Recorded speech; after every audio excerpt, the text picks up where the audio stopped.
Hello and welcome to the White House. My name is Caitlin Savicek with the Office of Digital Strategy.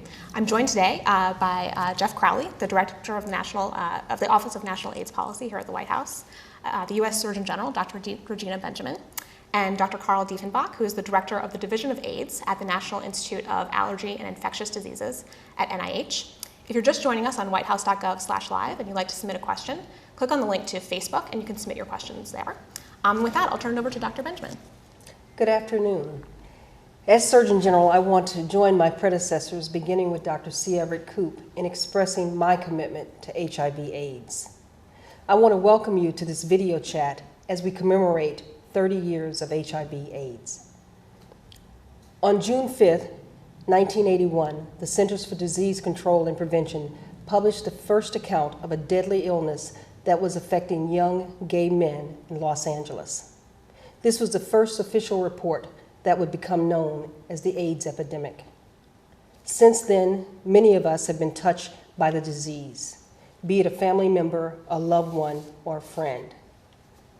In fact, 15 years after that first report, I received a call that my brother, my only sibling, had had a seizure that was caused by a brain mass. That brain mass turned out to be Cryptococcus. He was diagnosed with HIV and died 9 months later, just a few months before the triple cocktail drug therapy became available. Today, researchers continue to make progress on finding new ways to prevent HIV and to treat people living with the virus. Thanks to the leadership of President Obama, in addition to the White House Office on National AIDS Policy and the input of thousands of scientists, healthcare providers, AIDS advocates, and people living with HIV and AIDS, we now have a comprehensive plan, a roadmap, if you will, called the National HIV/AIDS Strategy, to help us effectively target and focus our efforts. The goals of the National HIV/AIDS Strategy are: 1, to reduce the number of new HIV infections; 2, to increase the access to care and to improve health outcomes for people living with HIV and AIDS; and 3, to reduce HIV-related health disparities. The United States Department of Health and Human Services is fully committed to implementing the strategy and to meeting these goals. We share the commitment with other departments and agencies across the federal government and with our partners, which include state and local health departments, national advocacy organizations, and HIV/AIDS service providers across the country. It will take us all working together to move forward to find even more effective responses to the HIV epidemic. We want to build on the momentum of the past 30 years. To do that, we must have frank conversations about HIV prevention, testing, and treatment. We all need to encourage our families, our friends, our neighbors to get tested for HIV, and if they're living with the virus, to get treatment. Getting your HIV test should become as routine as getting your blood pressure tested. Everyone should be tested routinely. In fact, on June 27th, we will observe the 17th Annual National HIV Testing Day, which was developed by the National Association of People with AIDS in response to the growing number of HIV infections in communities of color and other at-risk groups and communities.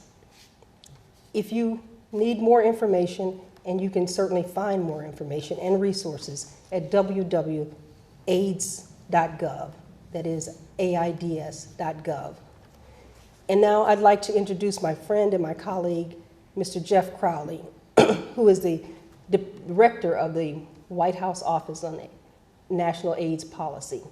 He's the person that's going to guide the implementation of the strategy of the Obama administration. Jeff? Great. Thank you, Dr. Benjamin. And I think we'll actually just go right to some questions. Great.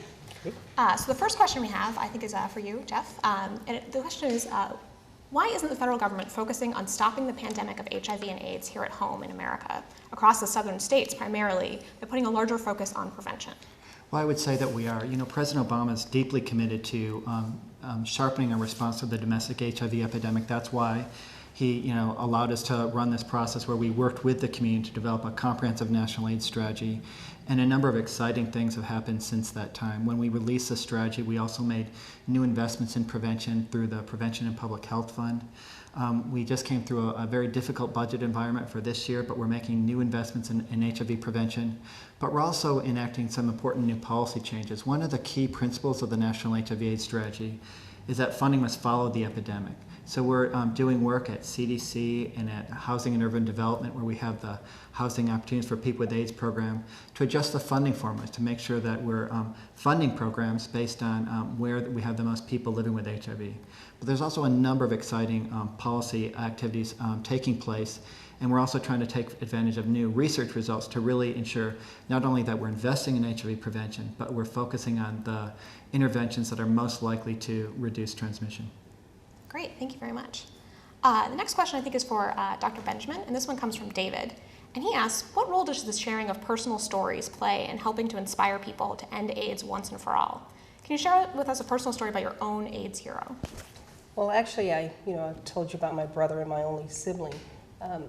It's very important that we start to talk about it and share those stories, because there's such a stigma, and to have those conversations within the community, within your family, is so important. And also understanding that other people are going through the same things that you are sometimes make it much easier. 30 years ago, it would have been very difficult to have that kind of conversation. Today, we want to make sure that everyone talks about it and takes away some of that stigma, and also will help you find people who are in your community who may need help. You can help them just by listening. But I think those personal stories are very important. Great, thank you very much. The next question is for Dr. Dieffenbach, and this one is from Aurelian. And he asks, as the number of long-term survivors is growing, there are several unexpected health complications and comorbidities that are starting to appear. Are there efforts underway to increase the research funding for the subject of HIV and aging? That's a very important question. And this is an important problem in the United States. But if you think about the global community who have just initiated antiviral treatment, this is going to become a global problem as well. So from a research perspective, this is a very important area. Because it affects virtually every organ system in the body, it really needs to maintain a multidisciplinary approach to this question. So first is to figure out what is the driver, the mechanism behind this premature aging syndrome, and at the same time simultaneously try to develop therapies or additional treatments to help mitigate these consequences. One of the key areas that may actually help a lot is starting HIV therapy earlier. And as such, we have studies ongoing now to look and see specifically if initiating therapy as early as possible, say at a CD4 count at 500 CD4 cells or greater, will have an impact on this premature aging syndrome. Great, thank you very much. This is another question that just came in on Facebook, and I think, Jeff, this might be a good one for you. The question is from Sharon, and she asks, as part of the National HIV and AIDS Strategy, addressing disparities is an important goal. Can you share with us some of the concrete steps that you plan on taking specifically with regards to preventing HIV among young people and people of color?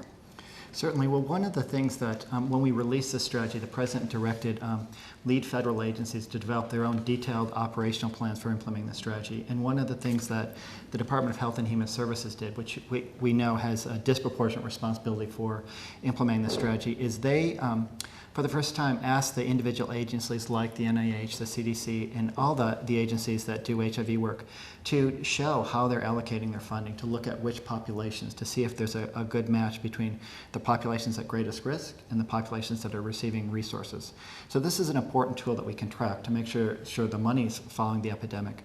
But also, we've never had better tools to prevent HIV, and so there's a real focus about identifying those strategies that work, testing, getting people into care, but really targeting our attention on the populations at greatest risk. Again, people of color, gay and bisexual men, some groups of young people are at very high risk, so really focusing there.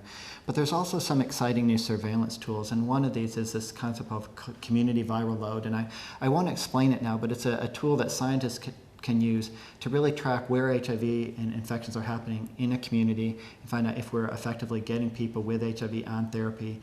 And it's a tool that we think can help us really address some of these disparities. Great, thank you. Next question I think is probably for Dr. Dieffenbach, and this comes from Barbara. Are we ever going to find a cure for HIV and AIDS? I think there's a couple questions that have come in on the same topic. Another one from Josh said, where do you think HIV and AIDS research will be in 5 years or in 10 years? Will there ever be a cure? That's a really interesting question. So at the time of going back in the history of AIDS, there was a sense of optimism with the discovery of the triple combination that maybe we could achieve a cure within a very short period of time. What we discovered was actually the virus persists in the body in many ways like a tumor, in that it is always present. There's a problem in cancer called minimum residual disease. What we need to be able to do is figure out how to target those cells, either by immune methods or by directly targeting and killing those cells. I think there will be a cure someday. The NIH is committed to, is actually making significant investment in this area now, because there has actually been a case of an individual who has been cured. He's referred to as the Berlin 2 patient. The process that he underwent is atypical and could not be applied to others. But because he went through this procedure so successfully, it provides a little bit of a roadmap for how a cure could be achieved. So with that kind of a roadmap and a proof of principle, we feel a cure is within our grasp. Maybe within 5 years. I'm an optimist. Great, thank you. The next question I think is probably good for Dr. Benjamin. And this person asked, how many people have been infected with AIDS since it was discovered 30 years ago? You know, there's, since 1981, when the first case was done, there's been about 25 million people that's been infected by, or 25 million people who've died from AIDS. There's been 60 million people who've been infected by it. We estimate that about 2.5 million new people get infected every year, and that about 2 million will die each year. So the numbers are big, but it's also important to know that those are worldwide numbers. Okay. Got another question coming in. It's probably a good one for Jeff. Where does President Barack Obama stand on funding for AIDS, AIDS treatment and programs by the government? And what is he planning to do in the future to help the fight against AIDS? Sure. Well, you know, as I said, the first thing that he's done is to develop a national AIDS strategy, and I think that's important. That we know our country is facing very difficult challenges right now, so we need to be ensured that that we can go to the American people and tell them every dollar we invest is going to be targeted and it's going to have the biggest impact. So he's done that, but you know, we just came through a difficult budget challenges, and we've had to make tough choices in our federal budget for FY11. But in that context, we've also managed to do reasonably well. So I believe the NIH research budget had a slight increase, and so that should translate to good news and hopefully a slight increase in AIDS research funding at NIH. The Health Resources and Services Administration, which runs the Ryan-wide HIV/AIDS program, a big challenge right now is funding for AIDS medications through the AIDS Drug Assistance Program. There have been a growing challenge of waiting lists in about 11 states. So people with HIV that need HIV medications told they have to wait. It's something that President Obama has made a clear priority. Last year, when this crisis first developed, Secretary Sebelius transferred $25 million through an emergency action to shore up the program. The budget that was enacted for FY11, we fought for and had some bipartisan support for increasing the funding by $50 million from the funding level at the beginning of FY 2010. So we now spend $885 million this year for AIDS drugs, which is a really strong sign of commitment from the American people for HIV/AIDS programs. Great, thank you. Got another question that came in over Facebook. I think Justice put me another good one for you.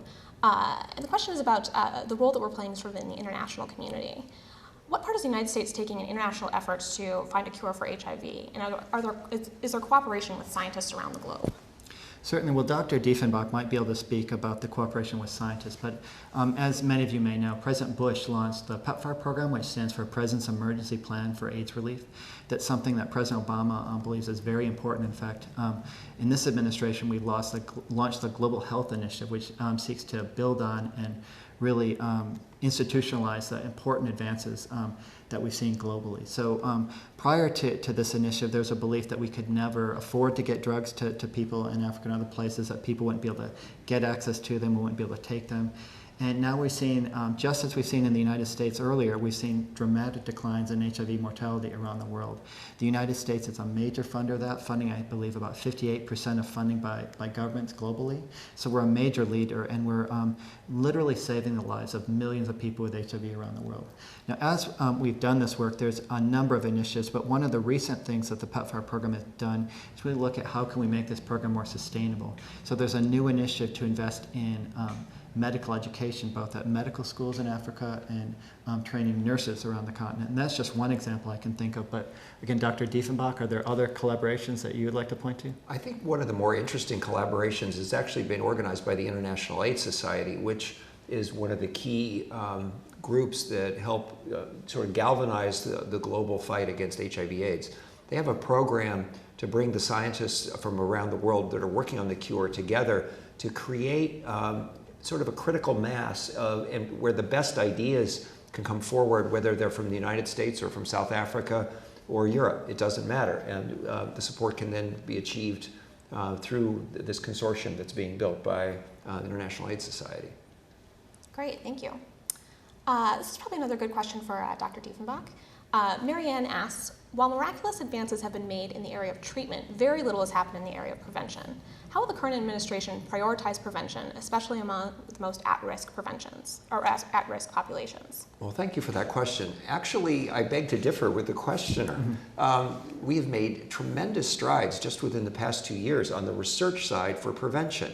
We've had a breakthrough on HIV vaccines. We've had the release of the information about topical microbicides being effective in women. We've had the use of Truvada as pre-exposure prophylaxis in men who have sex with men. And then just recently, the discordant couple study, HPTN-052, that showed we could achieve a 96% reduction in transmission among discordant couples when the partner was taking medication. So we've had significant success on prevention. Additionally, coming back to the National HIV/AIDS strategy, the first goal is reduction in the number of infections. So the administration, the research community are strongly behind HIV prevention. It's now a matter of rolling out these tools. That is the next big challenge we face. Great. If I could just jump in, and Dr. Dieffenbach, I know, agrees with that. One of the big challenges, too, is that we have a lot of good tools for prevention. So where we're at now is trying to figure out how to combine them most effectively. And those combinations might be different for different populations. So again, we have access to treatment, we have HIV testing, we have education, we have a variety of things. And it's how do we put the pieces together to have synergistic results for everybody? It comes back to knowing your epidemic. And each epidemic in each population will have a unique set of tools. And that's why what Jeff is saying is so critical.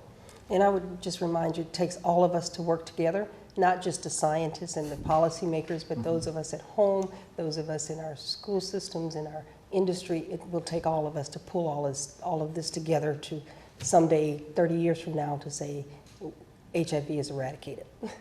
Great, thank you. Next question I think is a good one for Dr. Benjamin, and this comes from Tanya from Sheboygan, Wisconsin. And she says, I have 5 children, and I was wondering, is there any way of helping my little ones understand more about AIDS in a kid-friendly way?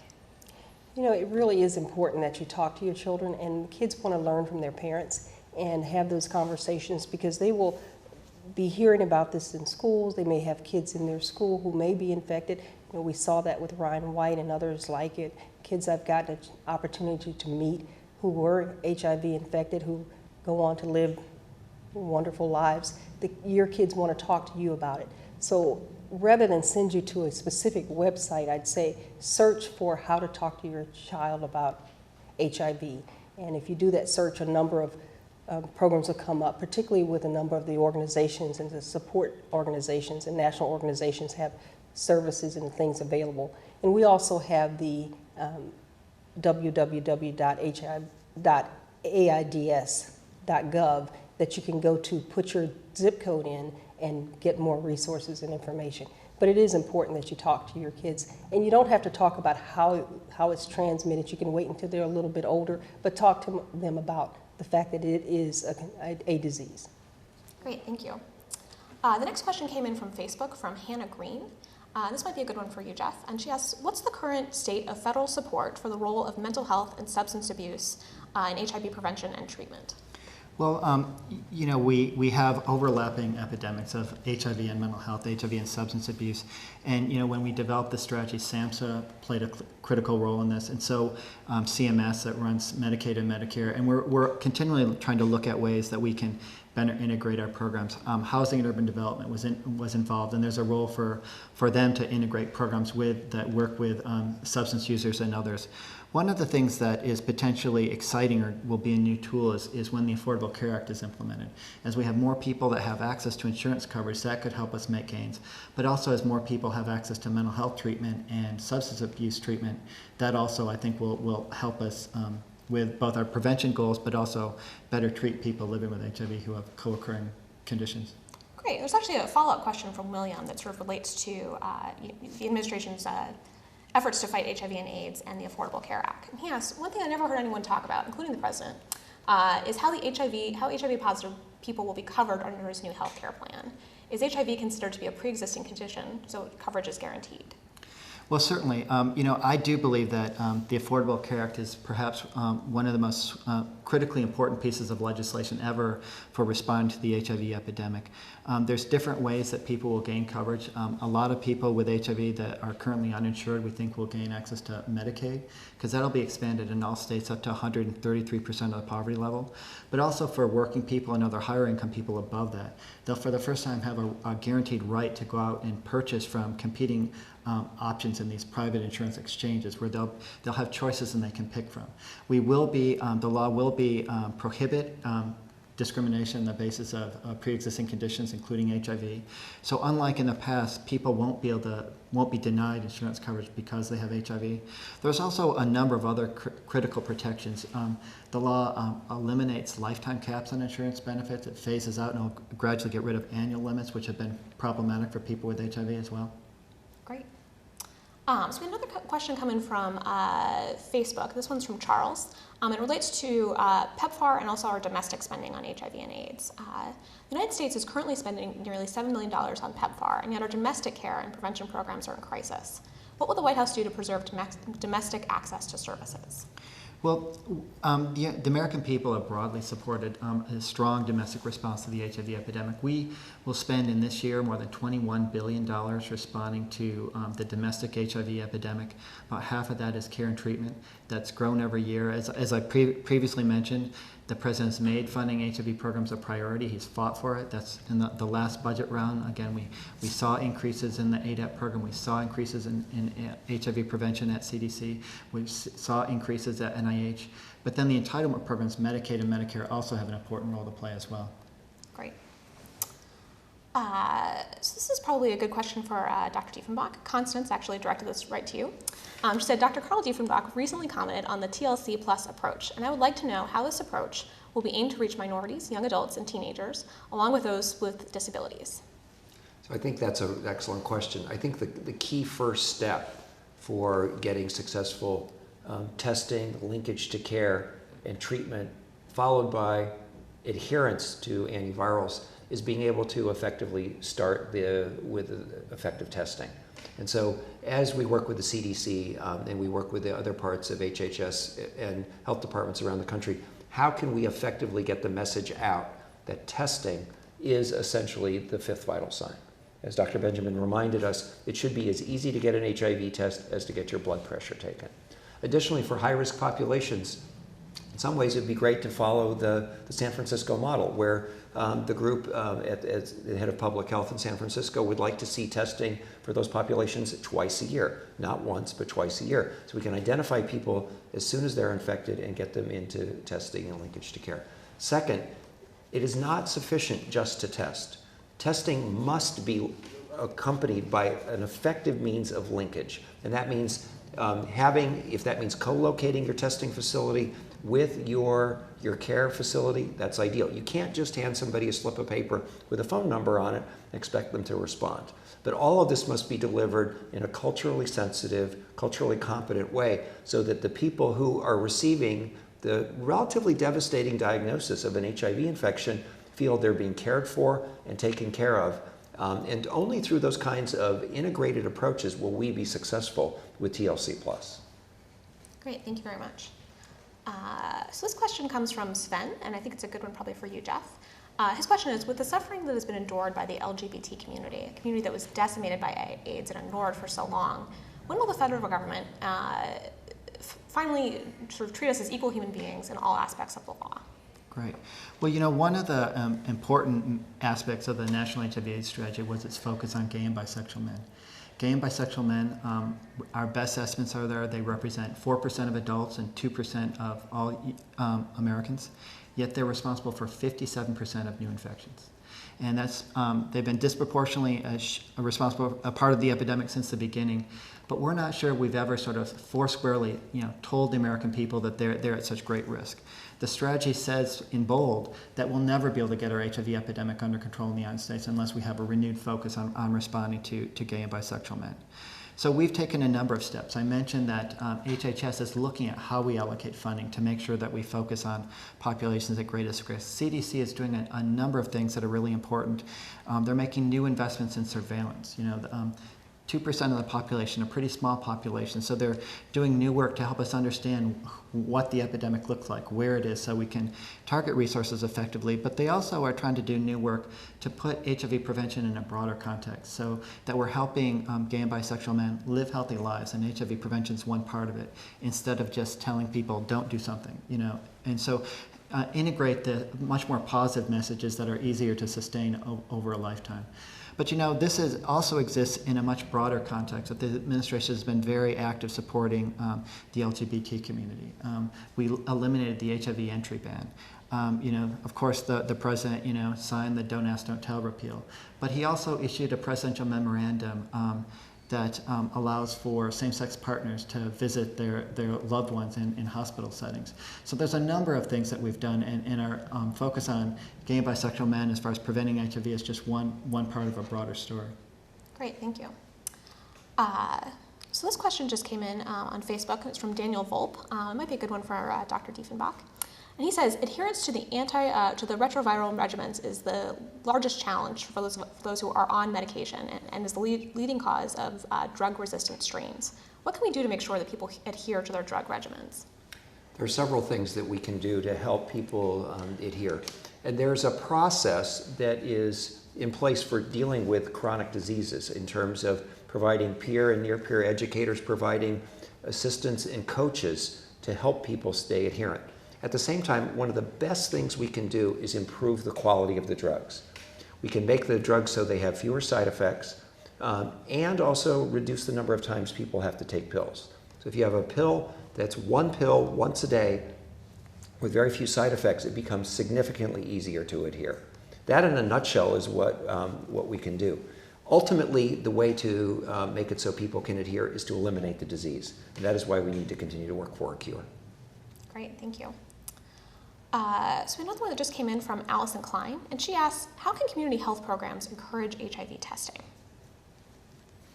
So I think that there's been a lot of work that has been done focusing on testing. So we've tried to routinize it in clinical settings. So CDC has these recommendations that all adults should be tested for HIV. We've done work with the VA, so now it's more routinely, they do routine screening. We've put out Medicaid director letters, so telling state Medicaid programs they can get reimbursed by the federal government if they do population-based screening. But CDC has also funded a number of initiatives that support HIV testing through state and local health departments. But there's been a big focus on targeted testing to the populations at greatest risk, so gay and bisexual men, African Americans, Latino Americans, substance users.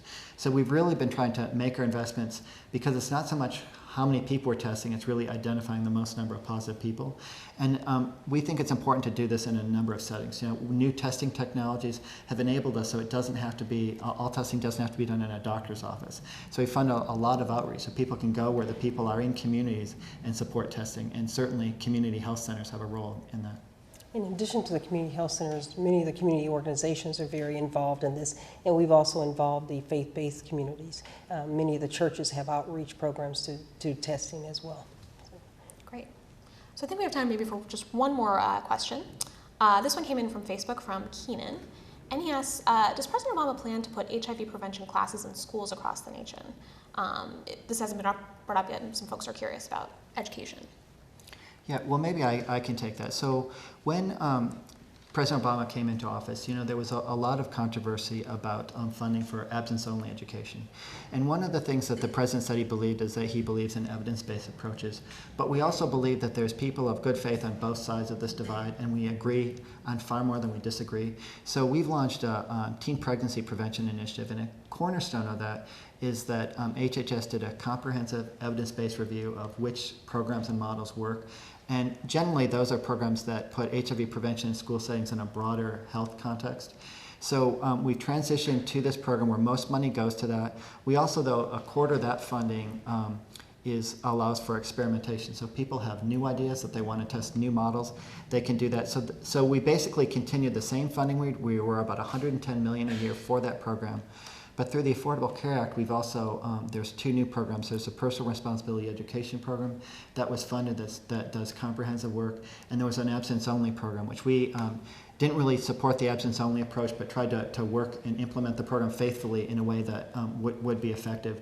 So we've really, at the federal level, increased funding for school-based education. But I think we have a sounder footing on the models and programs that have been demonstrated to work most effectively. So we're trying to encourage local school districts and others to really look at which programs work and adopt those. Great, thank you. So before I turn it over to Dr. Dieffenbach for some closing remarks, I just want to remind everyone that if you're just joining us now, the full video of this chat will be available on whitehouse.gov probably tomorrow. If you want to get some more information about sort of the federal response to HIV and AIDS, be sure to visit AIDS.gov. So Dr. Dieffenbach? So as we started our video cast, we were reminded that June 5th marks the 30th anniversary of the publication of the MMWR reporting the first cases of Kaposi sarcoma and PCP pneumonia, which did in many ways herald the beginning of the HIV/AIDS epidemic. At this 30-year mark, we can look back and realize that there's a lot that has been accomplished domestically and internationally. However, we are not finished. We have many tools today, as Jeff and Regina have reminded us. What we have to do is figure out how to effectively use these tools. And I think, personally, that we have the tools today to have a significant impact on the HIV epidemic, both domestically and internationally. Through expanded testing, through expanded treatment, we can reduce the number of new infections. Through the full implementation of the President's National HIV/AIDS strategy, we can tackle this epidemic and reduce the number of new infections by 25 to 50% over the coming years, and also improve the health of those people who are currently infected. Internationally, we've seen a growth from 2000 to today, from about 200,000 people on treatment in the year 2000 to over 6 million people globally. As this number expands, we will see an impact on the epidemic. We need to be able to sustain and grow the number of people on treatment globally, because we now know that treatment is prevention. At the same time, we cannot lose sight of the need for new innovations. We need to be able to innovate on the level of bringing HIV vaccines forward, evaluate them, and when effective, implement. We need to be able to implement PrEP and microbicides when proven to be effective. And at the end of the day, have comprehensive prevention strategies that work for specific communities. By working together, all of us, we can begin to eliminate the epidemic. And through this work, plus working towards a cure, someday we can celebrate World AIDS Day. We can celebrate June 5th, not as a marker of an anniversary of AIDS, but knowing that there are generations now being born that will never know the scourge of this disease. Great, thank you very much.